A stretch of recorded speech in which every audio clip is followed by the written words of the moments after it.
یہ کتاب 1874 صفحات پر مشتمل ہے، تو آئیے سنتے ہیں پارٹ نمبر 19 صفحہ نمبر 186 سے۔ اچانک ہی میری نگاہ ایک ایسے بندے پر پڑی جس کے ہاتھوں میں دیسی ساخت کی ایک کاربین پر پڑی۔ تب میں نے لمحوں ہی میں فیصلہ کر لیا کہ مجھے کیا کرنا ہے۔ میں نے اپنی ارد گرد کا جائزہ لیا۔ وہ کاربین والا میرے داہنے ہاتھ پر ذرا سا آگے چل رہا تھا، ایک میری بائیں جانب ساتھ چل رہا تھا اور ایک میری پشت پر تھا۔ ممکن تھا کہ اس کے پاس کوئی ہتھیار ہو، مگر میں نے رسک لینے کا فیصلہ کر لیا تھا۔ کاربین والا کاریڈور کے ستون سے چند قدم پیچھے تھا۔ جیسے ہی وہ ستون کے پاس پہنچا، میں نے دائیں ہاتھ کو بڑھا کر اس کی گردن کو پکڑا اور چشمے زدن میں ستون کے ساتھ دے مارا۔ اس دوران بائیں ہاتھ سے کاربین چھین لی۔ اس اچانک افتاد پر وہ نہ سمجھ سکے کہ میں کیا کرنا چاہتا ہوں۔ میں نے کاربین والا ہاتھ گھمایا اور بائیں طرف چلنے والے کے منہ پر مارا۔ اس سے پہلے کہ میری پشت پر آنے والا مجھے قابو پر کرتا، میں ایک دم نیچے بیٹھ گیا۔ میرے پیچھے آنے والا اپنا توازن برقرار نہ رکھ سکا اور میرے اوپر سے اگلی جانب گر پڑا۔ میں نے اسے وہیں دبوچ لیا اور غراتے ہوئے کاربین اس کے سر پر رکھتے ہوئے کہا، ایسے ہی پڑے رہنا ورنہ بھیجا نکال دوں گا۔ اس کے ساتھ ہی میں نے تیزی سے اس کی تلاشی لی۔ میرا پسٹل اس کے ڈب میں تھا۔ میں نے وہ نکال لیا اور وہیں دبکا ہوا تھا۔ میں نے انہیں قابو تو کر لیا، مگر اب انہیں سنبھالنا مشکل لگ رہا تھا۔ ستون سے ٹکرانے والا اپنے حواس بحال کر رہا تھا، جبکہ دائیں جانے والا حیرت سے مجھے دیکھ رہا تھا، اور اس نے پسٹل جب دیکھا تو میں نے اس کی طرف پسٹل کرتے ہوئے کہا، آگے چل۔ پھر کھڑے ہوتے ہوئے نیچے پڑے بندوق کے پاؤں میں ٹھوکر مارتے ہوئے میں نے کہا، چل اوئے تو بھی اٹھ، آگے لگ۔ میں نے ان دونوں کو آگے لگا لیا۔ یہ سب کچھ تقریباً 1 سے 1.5 منٹ کے دورانیے میں ہوا۔ وہ میرے آگے آگے جا رہے تھے اور میں ان کے پیچھے تھا۔ آگے ڈیوڑی تھی، چند گز کے بعد گیٹ تھا، جبکہ کاریڈور آگے تھا۔ میں اچانک ہی مڑا اور ڈیوڑی میں چلا گیا۔ سامنے ہی 2 گن بردار چوکیدار تھے۔ مجھے دیکھتے ہی انہوں نے گنیں سیدھی کی۔ انہوں نے تو گن سیدھی کر کے ٹریگر دبانا تھا، جبکہ میں نے یکے بعد دیگرے 2 فائر کر دیے۔ وہ بدحواس ہو کر باہر کی جانب بھاگے۔ میں تیزی سے گیٹ تک گیا۔ ممکن تھا کہ وہ گیٹ پر دائیں بائیں چھپے ہوتے اور میرے باہر نکلتے ہی فائر کر دیتے۔ میں نے پہلے دائیں جانب فائر کیے اور پھر بائیں جانب، اور اگلے ہی لمحے جس لگا کر گیٹ سے باہر آ گیا۔ میرا اندازہ درست تھا۔ دائیں طرف والا گارڈ زمین پر پڑا ہوا تھا اور بائیں جانب والا دکھائی نہیں دیا۔ میں پھر وہاں نہیں رکا۔ جس قدر تیزی سے بھاگ سکتا تھا بھاگتا چلا گیا۔ میں نے زیادہ سے زیادہ 3 یا 4 ایکڑ کا فاصلہ طے کیا ہوگا کہ ڈیرے کی چھت سے فائرنگ ہونا شروع ہوگی۔ میں نے پلٹ کر ایک نگاہ دیکھا۔ ڈیرے سے کئی بندے باہر کی جانب بھاگتے ہوئے نکل رہے تھے۔ بلا شبہ انہوں نے مجھے پکڑنا تھا۔ میں بھاگتا چلا گیا۔ میں کسی نہ کسی طرح پکی سڑک تک پہنچ جانا چاہتا تھا۔ میں فصلوں کے درمیان سے آگے بڑھتے رہنا چاہتا تھا۔ وہاں سے گاؤں تقریباً 1 کلومیٹر کے فاصلے پر تھا۔ اگر گھوم کر جاتا تو زیادہ وقت لگنا تھا۔ میں بغیر رکے بھاگتا جا رہا تھا۔ میرے بدن میں سکت ختم ہو رہی تھی، نہ جانے کیوں۔ جب بقا کا مسئلہ درپیش ہو تو قوت کہاں سے آ جاتی ہے۔ اب فائرنگ نہیں ہو رہی تھی۔ میں ہامتا ہوا پکی سڑک تک پہنچ گیا۔ جہاں یہ ممکن تھا کہ وہاں مجھے کوئی جاننے والا مل جاتا، تو یہ بھی تھا کہ میرے دشمن میری طاق میں ہو۔ اگر میں گاؤں کی طرف جاتا تو راستے میں حویلی تھی، ورنہ شہر جانے والی سڑک تو تھی ہی، مجھے ادھر ہی جانا تھا۔ اس وقت میں ان لوگوں کی دسترس سے نکلنا چاہتا تھا۔ میں ایک درخت کے ساتھ لگ کر کھڑا ہو گیا اور اپنی سانسیں بحال کرنے لگا۔ میری پشت پر پکی سڑک اور رخ اس طرف تھا جہاں سے میں بھاگ کر آیا تھا۔ مجھے اپنی سانسیں بحال کرنے میں چند منٹ لگے۔ میں درخت کی جڑ میں بیٹھ گیا۔ ارد گرد جھاڑیاں اور پودے اگے ہوئے تھے۔ میری نگاہ پکی سڑک پر تھی کہ کوئی تو جاننے والا ادھر سے گزرے۔ تب مجھے اچانک دور سے پولیس جیپ اور اس کے پیچھے وین نظر آئی۔ اسے دیکھتے ہی شاہ زیب کی بات میرے ذہن میں گونج گئی کہ پولیس مجھے پار کرنے کے لیے پہنچنے ہی والی ہے۔ کیا رنداوا مجھے ڈبل کراس کر گیا یا پھر معاملہ ہی کچھ اور ہے؟ وہ سڑک پر سے گزر گئے۔ اب میرے لیے وہاں پر بیٹھے رہنا ٹھیک نہیں تھا۔ میں اٹھ کر پکی سڑک پر آ گیا۔ میں حیران تھا کہ مجھے تلاش کرنے کے لیے کوئی بھی نہیں نکلا۔ میں سڑک کے دوسری طرف چلا گیا۔ وہاں مجھے کھڑے چند ہی منٹ ہی ہوئے ہوں گے کہ میرے ہی گاؤں کا ایک لڑکا فیض موٹر سائیکل پر آ رہا تھا۔ مجھے یوں کھڑا دیکھ کر مجھے وہاں کھڑے چند منٹ ہی ہوئے ہوں گے کہ میرے ہی گاؤں کا ایک لڑکا فیض موٹر سائیکل پر آ رہا تھا۔ مجھے یوں کھڑا دیکھ کر اس نے موٹر سائیکل روک لیا۔ جمال بھائی، یوں کیسے کھڑے ہو؟ خیر تو ہے؟ تو کہاں سے آ رہا ہے؟ میں نے پوچھا، کیونکہ مجھے لگا جیسے اسے میرے اغوا کے بارے میں کوئی خبر نہیں۔ تبھی وہ بولا، قصبے گیا تھا، رات وہیں تھا۔ اچھا چل، مجھے گاؤں چھوڑ دے۔ میں نے اس کے پیچھے بیٹھتے ہوئے کہا۔ وہ چل پڑا۔ ابھی ہم چند قدم ہی چلے ہوں گے کہ سامنے سے کئی موٹر سائیکل سوار مجھے میرے دوست نظر آئے۔ چھاکا ان میں سب سے آگے تھا۔ انہیں دیکھتے ہی میں نے کہا، رک جا فیض۔ اس نے موٹر سائیکل روک دی۔ اگلے 2-3 منٹوں میں وہ قریب آ گئے۔ کون تھے وہ؟ چھاکے نے مجھے دیکھتے ہی سوال کیا۔ شاہ زیب، میں نے دھیرے سے کہا تو چھاکا ایک دم سے بھنا گیا۔ چل، کدھر ہے وہ؟ میں دیکھتا ہوں اس کی سرداری۔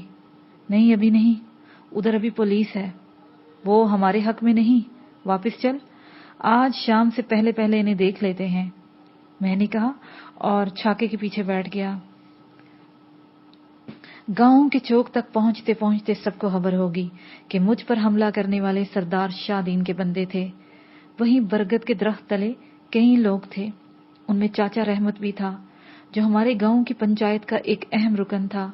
ساری روداد سننے کے بعد اس نے کہا، تو ٹھیک کہتا تھا، ان کی غنڈہ گردی اب بہت بڑھ گئی ہے۔ ابھی تو شروعات ہوئی ہے، اگر ہم نے کچھ نہ کیا تو ہمارے بچے ان کے غلام ہوں گے، جیسے آج ہم نہیں بول سکتے۔ پتر، تو جو بھی کہے، ہم تیری بات پر آمین کہتے ہیں۔ سرداروں کو پتہ چلنا چاہیے کہ ہم ڈنگر نہیں، انسان ہیں، چاچے نے جذباتی لہجے میں کہا۔ چاچا، تو نے کہہ دیا اور اب میں اس گاؤں کے لوگوں کی عزت بناؤں گا، تو دیکھتا رہ اب میں کیا کرتا ہوں ان سرداروں کے ساتھ۔ تجھے اجازت ہے، اس نے کہا تو گاؤں کے لوگ میری ہاں میں ہاں ملانے لگے۔ اس وقت دوپہر ہو گئی تھی جب میں گھر کی طرف چلا۔ چھاکا بہت غصے میں تھا، وہ مجھے دروازے پر ہی اتار کر واپس چلا گیا۔ میں گھر میں داخل ہوا تو نیم کے درخت تلے چارپائی پر اماں بیٹھی ہوئی تھی۔ وہ آنکھیں بند کیے تسبیح پڑھ رہی تھی، جبکہ سونی دلان میں تھی۔ مجھے دیکھتے ہی میری جانب بڑھی۔ اس کا بے ساختہ انداز دیکھ کر میں نے اماں کی طرف اشارہ کیا۔ وہ ٹھٹک کر رک گئی۔ میں اماں کے پاس جا کر بیٹھ گیا تو انہوں نے آنکھیں کھول دی، پھر مجھے غور سے دیکھ کر جذباتی لہجے میں بولی، آ گیا میرا بچہ؟ ہاں اماں، بہت چوٹیں آئی ہیں۔ میں نے کسی بچے کی طرح ماں کی گود میں سر رکھتے ہوئے کہا تو وہ میرا سر تھپ تھپاتے ہوئے بولی، چوٹیں بھی تو شیر جوانوں کو لگتی ہیں، چل اٹھ، منہ ہاتھ دھو کر آ، میں تجھے کھانا دوں۔ یہ کہتے ہوئے وہ اٹھ گئی۔ تبھی سونی قریب آ کر حیرت سے بولی، اماں، دشمن اسے اغوا کر کے لے گئے تھے، اس کے ساتھ کچھ بھی ہو سکتا تھا، لیکن اماں تمہارا رویہ ایسے ہے جیسے کچھ ہوا ہی نہ ہو۔ تو کیا میں اسے ڈراؤں؟ اماں نے کہا اور کچن کی جانب چل دی۔ میں نے سونی کی طرف دیکھا اور اندر کمرے کی جانب بڑھ گیا۔ وہ بھی میرے پیچھے پیچھے آ گئے۔ کون تھے وہ لوگ؟ کچھ پتا چلا؟ شاہ زیب تھا، میں نے سرسری انداز میں بتایا تو وہ چونکتے ہوئے بولی، او تو میرا شک درست نکلا، میں نے بھی سردار شاہ دین سے کہہ دیا۔ کیا کہہ دیا؟ تیری بات ہوئی اس سے؟ میں نے چونکتے ہوئے حیرت سے پوچھا۔ ہاں، میں نے اچھو کی دکان سے حویلی فون کر دیا تھا، شاہ دین نہیں اٹھایا تھا۔ میں نے اسے دھمکی دیتے ہوئے کہا کہ اگر شام تک تم صحیح سلامت واپس گھر نہ لوٹے تو اس کی تمام تر ذمہ داری سردار پر ہوگی۔ اس نے پوچھا نہیں کہ تم کون ہو؟ میں نے آہستگی سے پوچھا۔ میں نے بتایا، اس کو کہا میں تمہاری بیٹی بول رہی ہوں۔ जो एक तवाइफ के वतन से है, वो इतना हैरान नहीं हुआ, लेकिन घबरा जरूर गया था। उसने ना इकरार किया ना इनकार। ओह, तूने जल्दबाजी की। खैर कोई बात नहीं, अब मुझे कुछ और सोचना पड़ेगा। तू पानी ला पीने के लिए, मैंने कहा और सोच में पड़ गया। वो पानी लाने के लिए चली गई और मैं आइंदा लाहे अमल के बारे में सोचने लगा। दोपहर के बाद मौसम अच्छा खासा खुशगवार हो गया था।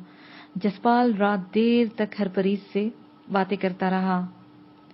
बातों में एहसास ही नहीं हुआ कि रात का आखिरी पहर भी आधा गुजर गया। हरप्रीत के जाने के बाद वो कुछ देर जागता रहा, फिर सोया तो दोपहर के वक्त जागा। वो तैयार होकर नीचे गया तो फुफ्फो ड्राइंग रूम में थी। उसे देखते ही बोले, ओ रब के बंदे, ये तुम लोग मुझे यूं अकेला छोड़कर सोते रहते हो। मैं तुम्हारे खाने पीने की फिक्र में बैठी रहती हूँ। अब देखो, अनुजीत भी अभी तक नहीं आया, हरप्रीत अभी जागी है, और तुम फुफ्फो, ये तो चलता है। लेकिन आप हमारा इंतजार न किया करो, आप खा पी लिया करो, जसपाल ने उसके करीब बैठते हुए कहा। तभी हरप्रीत भी आंखें मलती हुई वहीं आ गई। गुड मॉर्निंग माम। Good morning Jassi. Good morning की कुछ लगती, अब दोपहर हो गई है। चल जल्दी से मुंह हाथ धोकर आ जा। और तू जसपाल, इस अनुजीत को तो फोन कर, किधर है? जी अच्छा। ये कहकर वो अनुजीत का नंबर मिलाने लगा। चंद लम्हों बाद उससे राब्ता हो गया। वो गाड़ी में ही था। उसने कुछ देर बाद आने का कह दिया। हरप्रीत अखबार उठाकर ले आई। वो खबरें सुनाने लगी तो फुफ्फो ने कहा, अरे छोड़ इसे, ज्योति के पास जा, देख क्या कर रही है। बेबे क्या हो गया है आपको, क्यों गुस्सा है? कुछ देर ही लग जाएगी, फिर क्या हुआ? अभी तो अनुजीत भी नहीं आया। हरप्रीत ने काफी हद तक तहम्मुल और हैरत से पूछा। वो जो कल का इंस्पेक्टर होकर गया है ना यहां से, मुझे बहुत खौफ आ रहा है। वो शक्ल से ही मक्कार लग रहा था। आखिरकार फुफ्फो ने अपने दिल की बात कर दी। तब जसपाल ने मुस्कुराते हुए कहा, फुफ्फो जी शांत हो जाओ, कुछ नहीं होता। बल्कि आप तैयारी करें, पिंड चलते हैं। आज सारा काम खत्म हो जाना है उधर। हाँ मुझे याद है, अनुजीत ने बताया था मुझे। चल फिर चलते हैं उधर। वो एकदम से तैयार होगी। कुछ देर बाद अनुजीत भी आ गया। तब तक खाना लग चुका था। लंच के बाद वो चारों कोठी से कार से निकले और ओगी पिंड की तरफ चल दिए। पिछली नशिस्त पर हरप्रीत और फुफ्फो थी और पैसेंजर पर अनुजीत, और वो हवेली के बारे में ही बातें करते हुए वहां तक जा पहुंचे। वो हवेली उस दिन वाली नहीं रही थी जो पहले दिन जसपाल ने देखी थी। उसे देखकर यूं लग रहा था कि जैसे आज ही मुकम्मल हुई है। उनके इंतजार में ठेकेदार बाहर ही खड़ा हुआ था। जसपाल उससे जाकर मिला, फिर वो अंदर की तरफ चले गए। अंदर से भी वो बिल्कुल नई लग रही थी। नीम का दरख्त तराश दिया गया था जो अब अच्छा लग रहा था। वो सभी सहन में खड़े थे। रब का शुक्र है कि इतने बरसों बाद इस हवेली के भाग भी जागे। मैंने अरदास मानी थी, फुफ्फो ने बड़े जज्ब से कहा, लेकिन बेबे अभी इस हवेली का काम पूरा नहीं हुआ, इसे भी सजाना है पूरी तरह। हरप्रीत ने पुरशौक लहजे में कहा। तो जसपाल बोला, मेरे जहन में भी है, ऐसे करते हैं, किसी इंटीरियर डेकोरेटर से बात नहीं, खुद एक एक चीज खरीदेंगे। मैं खरीदूंगी सारा सामान और लाकर यहां सजाऊंगी। हरप्रीत ने यूं कहा जैसे वो अपने किसी हसीन ख्वाब में रंग भर रही हो। तभी जसपाल ने कहा, ओके, तुम आज प्लान कर लो कि क्या क्या खरीदना है, कल से हम सामान खरीद लेंगे। फिर फुफ्फो भी अपनी अरदास रख ले। क्यों अनुजीत? जबरदस्त, वो हंसते हुए बोला। तभी हरप्रीत ने अपना सेल फोन निकाला और हवेली की सभी दीवारों, कमरों और जहां उसे लगा कि उसकी फिल्म बनानी चाहिए, उसकी वीडियो बनाने लगी। वो सब हवेली में घूमते फिरते रहे। काफी देर बाद वो दोबारा सहन में आ गए जहां ठेकेदार उनका मुंतजिर था। जसपाल ने उसे कहा, तुमने बहुत अच्छा काम किया है। ऐसे करो, फार्म हाउस पर आओ, तुम्हारा जो भी हिसाब किताब है वो कर देता हूं। वो तो हो गया जी, अनुजीत भाई जी ने तो सब सुबह ही क्लियर कर दिया था। अब बस मुझे इजाजत दें, यहाँ का सामान अगर खरीदना हो तो मुझे बता दे, मैं जालिंदर में आपकी मदद कर दूंगा। उसने मुअद्दब अंदाज में कहा तो हरप्रीत बोली, बहुत शुक्रिया, अगर जरूरत महसूस हुई तो हम आपको खुद फोन कर देंगे। अच्छा जी, चलता हूँ, सत श्री अकाल, ठेकेदार ने कहा और बाहर निकलता चला गया। तभी वो सब भी आहिस्ता आहिस्ता बाहर आ गए, फिर कार में बैठकर वापस कोठी की तरफ चल दिए। रास्ते में यूं ही गपशप करते वो वापस पहुंच गए। मौसम खुशगवार था, इसलिए वो सभी लॉन में आ बैठे। जसपाल के जहन में कहीं था कि बलजीत ने अभी तक मुजाहमत नहीं की। यह खामोशी बहरहाल उसे खटक रही थी। अगर देखा जाता तो वो इनके मुकाबले में कुछ भी नहीं था। अगर जसमिंदर सिंह का साथ ना होता तो वो यहाँ कुछ भी नहीं कर सकता था। रविंदर सिंह से बदला लेते हुए उसे बरसों बीत जाते, यहाँ तक कि वो यहाँ भी नहीं आया था। वो यही समझता था कि चंद दिनों में अपना काम खत्म करके आ जाएगा, लेकिन यहाँ आकर उसे एहसास हुआ था कि रविंदर सिंह की जड़ें वक्त के साथ बहुत मजबूत हो गई हैं। ये तो जसमिंदर सिंह का सिंडिकेट था जिसने मदद की, वरना वो हरदीप सिंह तक ना पहुंच सकता था। एक बलजीत सिंह से ही ओजी में उलझा देने के लिए काफी था। क्या सोच रहा है पुत्र? कुलजीत कंवर ने बड़े नर्म मगर मुतजस्सिस लहजे में पूछा। कुछ नहीं फुफ्फो, कुलजीत कंवर ने बड़े नर्म मगर मुतजस्सिस लहजे में पूछा।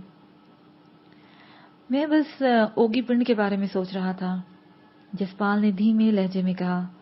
ओगी के बारे में? वो क्या? कुलजीत कंवर ने हैरत से पूछा। मुझे इतने दिन हो गए हैं यहाँ आए हुए, लेकिन मैंने अभी तक पूरा गांव नहीं देखा और ना ही यहाँ के लोगों से मिला हूँ। वो उसी लहजे में बोला। तो अनुजीत ने हंसते हुए कहा, तूने इलेक्शन लड़ना है यहाँ से? नहीं, इलेक्शन तो नहीं लड़ना, लेकिन कम से कम यहाँ के बारे में, यहाँ के लोगों के बारे में बंदे को पता तो होना चाहिए।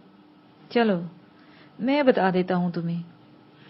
आबादी इसकी तकरीबन 10,000 लोगों की है, जिसमें आधे हिंदू और आधे सिख हैं, कुछ मुसलमानों के हैं। वो लोग जो शूदर हैं अब वो ईसाई हो रहे हैं, उन्होंने अपना चर्च भी बना लिया है। और पूछो, अनुजीत ने आम से लहजे में बताया। जाहिर है उनका यह नजरियाती झुकाव जो सियासी हैं वो मजहब के ताबे ही होंगे। जसपाल ने पूछा। ऐसा है तो, लेकिन पंजाब में सिखों के खिलाफ पता नहीं कैसी कैसी मुहिम चलाई जा रही है। अब देखो, यहाँ के हिंदू बिल्कुल सिखों की तरह बाल रखते हैं, पगड़ी भी वैसी ही पहनते हैं। मतलब हिंदू ये साबित करना चाहते हैं कि सिख कोई अलग से कौम या धर्म नहीं है, हिंदू मत ही का एक हिस्सा है। खालिस्तान मुहिम में एक वजह यह भी थी, अनुजीत ने समझाने वाले अंदाज में कहा। मतलब खालिस्तान तहरीक एक सियासी ही नहीं, हमारी सकाफत और मजहब का मामला भी था। जसपाल ने पूछा तो अनुजीत ने अपनी मां की तरफ देखा, फिर अपने अंदरूनी जोश को दबाते हुए तहम्मुल से कहना शुरू किया। देखो, तकसीम हिंद तक हिंदू और गांधी सिखों को अपना मुखलिस दोस्त इसलिए कहने पर मजबूर थे कि उन्होंने भारत के क़याम के लिए बहुत सारी कुर्बानियां दी, लेकिन तकसीम हिंद के बाद सिख मुजरिम और ला कानूनियत को मानने वाला गिरोह करार दे दिया गया। हिंदू ने यह फैसला कर लिया कि अब वक्त आ गया है, कौन आका है और कौन गुलाम, कौन हाकिम है और कौन महकूम। 1950 में आइन बना जिसमें सिखों के वजूद को बिल्कुल नजरअंदाज कर दिया गया, यानी इन्हें तहजीबी और सकाफती तौर पर खत्म करने के लिए ये करार दिया गया कि सिख भी दरअसल हिंदू ही हैं। इस पर सिखों में अपने हकूक की हिफाजत करने का शौर पैदा हुआ। 1966 में ये तहरीक उस वक्त जोर पकड़ती गई जब पंजाब की तकसीम हुई। खालिस्तान का तसव्वुर तब भी था और ये तकसीम इस तसव्वुर को खत्म करने के लिए की गई। पंजाब जो खुशहाल तरीन रियासत थी, बदहाली का शिकार हो गई। तो गोया माशी मामला भी दरपेश हुआ? जसपाल ने पूछा। सारे ही मामले थे। 70 की दहाई में सिखों की खालिस्तान तहरीक उठी, जिसका मकसद अपनी एक अलग रियासत का क़याम था, अनुजीत ने बताया। कौन से इलाके शामिल करना चाहते थे? उसने पूछा। पंजाब, हरियाणा, हिमाचल प्रदेश, गुजरात, राजस्थान के वो इलाके जहां पंजाबी बोली जाती है, इन इलाकों पर मुश्तमिल था खालिस्तान। अनुजीत ने इलाके गिनवाए तो वो बोला, पाकिस्तानी पंजाब को शामिल नहीं किया गया, वहां तो अपना बहुत कुछ है। तुम्हारे इस सवाल पर मैं अपने लीडरों की बेअक्ली पर मातम करूंगा। मोहम्मद अली जिन्ना ने इस कौम को बहुत बड़ा मौका दिया था, लेकिन ये लोग दूर अंदेश नहीं थे, जिसका हमेयाजा आज तक भुगत रहे हैं। हमें तहरीक चलाने की जरूरत ही नहीं थी। अब तो हम हिंदू के चंगल से निकलना चाहते हैं, अनुजीत ने जज्बाती अंदाज में कहा। अच्छा तो फिर? वो बोला, 1978 में कानपुर और अमृतसर में सिखों के खून से होली खेली गई और 80 की दहाई में खालिस्तान तहरीक अपने अरूज तक जा पहुंची। तब सिखों को कुचलने का मंसूबा बना लिया गया। 25 मई 1984 को गोल्डन टेम्पल समेत अहम गुरुद्वारों पर 1 लाख से ज्यादा फौज तैनात की गई। 3 से 6 जून तक ऑपरेशन ब्लू स्टार के जरिए सिखों का कत्ले आम किया गया। ये सिर्फ अमृतसर तक महदूद नहीं था। सिख इंदिरा गांधी की कांग्रेस हुकूमत के खिलाफ उठे। 31 अक्टूबर को इंदिरा मार दी गई और फिर से पूरे हिंदुस्तान में सिखों का कत्ले आम शुरू हो गया, जिसमें तेरा और मेरा परिवार सब कुछ गया। लेकिन अब सूरत हाल क्या है? सिख कौम के नौजवान खालिस्तान तहरीक पर शर्मिंदा नहीं हैं। वो इस तहरीक को एक घनौना ख्वाब समझते हैं। मेरा नहीं ख्याल कि वो दोबारा इस तहरीक का जन्म होगा। ये मर चुकी है। मेरा तजर्बा है, अनुजीत, के लोग खालिस्तान की बात ही नहीं करना चाहते, खौफजदा हैं, डरते हैं, उन्हें अपनी जान ज्यादा अजीज है। जसपाल ने यूं कहा जैसे वो बेहद जज्बाती हो गया हो और ऐसे में वो बात कहना ना चाहता हो जो वो कह रहा था। तुम ठीक कहते हो, लेकिन मैंने तुम्हें वो रुख नहीं दिखाया जिसमें सिख कौम अपनी आजादी के लिए किस तरह तैयार हो रही है। अनुजीत ने यूं कहा जैसे वो उसे यकीन दिला रहा हो। इतना असर तो रहेगा मेरी जान। 3 लाख से ज्यादा सिख मारा गया है। हर सिख एक कहानी है। मेरा और तुम्हारा परिवार मारा गया है। तो आज हम अपने मुस्तकबिल की प्लानिंग की बजाय इंतकाम लेने की बात कर रहे हैं। एक पूरी नस्ल महज इंतकाम का सोच सोचकर दूसरी कौम की एक नस्ल के पीछे रह जाएगी। छोड़ो इसको। तुम आजाद खालिस्तान के लिए काम कर रहे हो, करते रहो, लेकिन महज हथियार उठा लेने से कुछ नहीं होगा। अपना कल्चर बचाओ, अपनी शनाख्त बचाओ। अमृतधारी सिख इतनी तादाद में नहीं हो रहे जितनी तादाद में सिख अपने केस कटवा रहे हैं। जान लो कि सिखों में वो दम हम नहीं रहा। जसपाल ने कहा तो करीब बैठी हरप्रीत कौर ने अचानक कहा, वो सिख ही नहीं है जिसमें दम हम ना हो। गुरु गोविंद जी महाराज की तालीमात ही ऐसी हैं। मैं मानती हूं कि जंगजू सिख अब दिखाई बहुत कम देते हैं, लेकिन ये भी सोचो कि अब लड़ाई के अंदाज बदल गए हैं। 10 ताकतवर तरीन सिखों के मुकाबले में एक ज़हीन बंदा काफी है। और दूसरी बात, शायद तुम तक इसका असर ना पहुंचा हो, लेकिन खालिस्तान तहरीक पहले से ज्यादा मजबूत हो गई है। यहां से निकलकर पूरी दुनिया में सिख फैल गया है। मैं समझती हूं कि ये गुरु की मर्जी थी, क्योंकि वहां तक धर्म फैला, जहां तक सिख पहुंचा। खालिस्तान तहरीक हिंदुस्तान से निकलकर पूरी दुनिया में फैल गई है। दुनिया के हर फोरम पर जहां सिख को बुलाया जा सकता है, वहां वो अपना ख्याल दुनिया को दे रहा है। तुमने हमारी बहस नहीं। तुम अपना इंतकाम लो और वापस वैंकूवर चले जाओ, या फिर यहां रहोगे तो खालिस्तान की बाज़गश तुम्हें सुनाई देती रहेगी। हरप्रीत ने बेहद जज्बाती लहजे में यूं कहा जैसे वो एकदम ही मुतनफ्फर हो गई है। तभी फुप्पो कुलजीत कौर ने इन तीनों पर निगाह डाली और आहिस्तगी से बोली, छोड़ो इस बहस को। ये सोचो अरदास के लिए कौन सा दिन रखें और किस किस को बुलाना है। मेरा ख्याल है कि हवेली में अपने सारे जानने वालों को बुलाया जाए। बिल्कुल ठीक है, लेकिन इसके साथ एक और काम भी किया जाए। बहुत सारा खाना बनाया जाए और ओगी पिंड के हर घर में वो खाना पहुंचाया जाए। जसपाल ने कहा तो अनुजीत ने कहा, खाना तो बन जाएगा, लेकिन हर घर कबूल नहीं करेगा। अभी तुझे बताया है कि इस ओगी पिंड में आधे घर हिंदुओं के हैं। उसका तरीकाकार ये हो सकता है खाना बना दिया जाए और जिसका दिल चाहे वो ले जाए। ओके, जैसे तुम चाहो, जसपाल ने कांधे उचकाते हुए कहा तो हरप्रीत बोली, अच्छा अब मैं कुछ अपनी बात कर लूं? जी कहो, अनुजीत ने मुस्कुराते हुए कहा। हवेली के लिए तमाम तर शॉपिंग मैं करूंगी और कल सुबह से मैं जालिंदर जाया करूंगी वहां से सामान खरीदने। वो तो ठीक है, लेकिन ये एक दिन का काम तो है नहीं।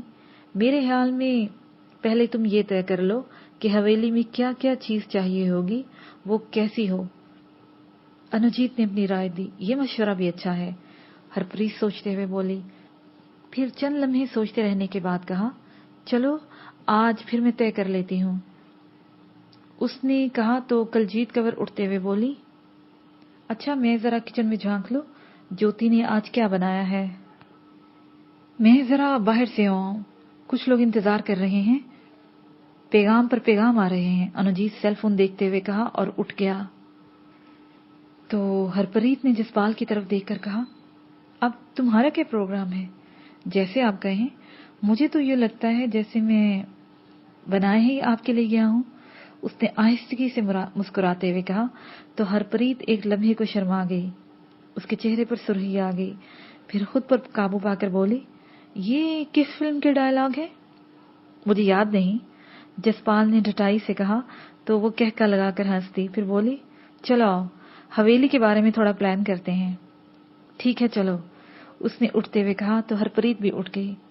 जसपाल को अपने कमरे में पहुंचे थोड़ी ही देर हुई थी कि उसके जहन में हवेली के बारे में ही सोचती कि अचानक उसका सेल फोन बज उठा। ये जसमिंदर की कॉल थी, जिसका मतलब था कि वो ऑनलाइन हो जाए। उसे जल्दी से अपना लैपटॉप उठाया और उसे ऑन कर दिया।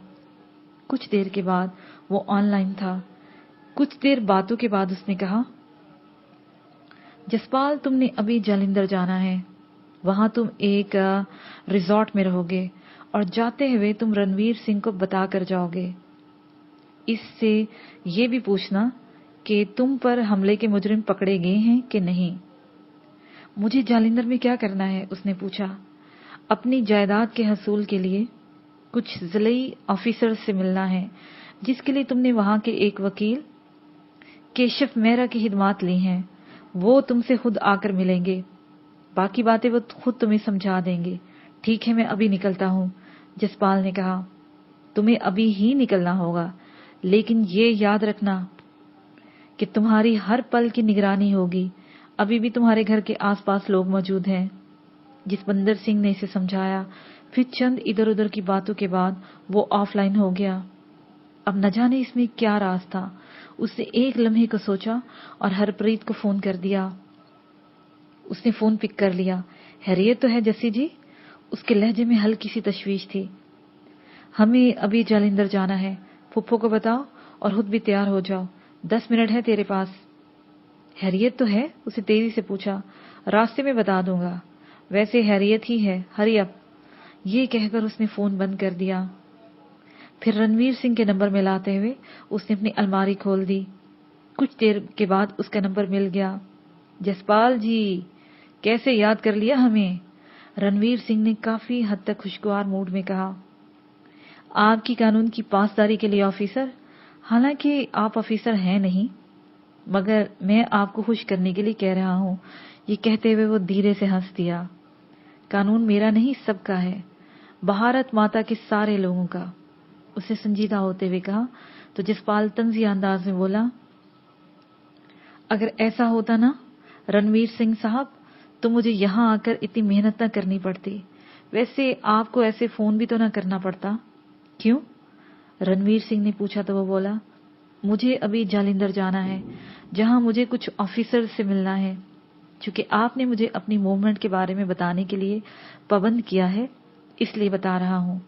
ये तो आप अच्छा कर रहे हैं, उसे तंजिया अंदाज में कहा।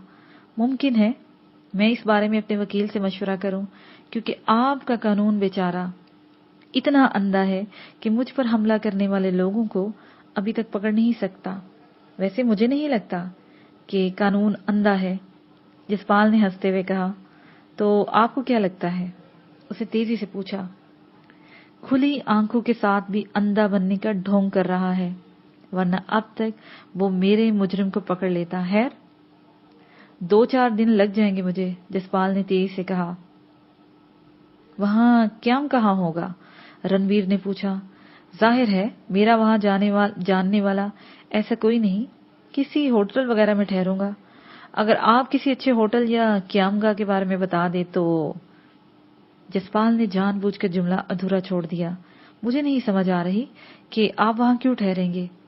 زیادہ سے زیادہ 20 کلومیٹر کا سفر ہے، آپ آسانی سے واپس آ سکتے ہیں روزانہ. رنویر سنگھ نے سنجیدگی سے کہا. یہ میرا معاملہ ہے، اسے میں بہتر سمجھتا ہوں. پتہ نہیں کب، کس سے اور کہاں ملاقات ہو جائے. مجھے تو بہرحال اپنا مقصد حاصل کرنا ہے نا. وہ تیزی سے بولا. اس کے ساتھ ہی یہ پارٹ اپنے اختتام کو پہنچا.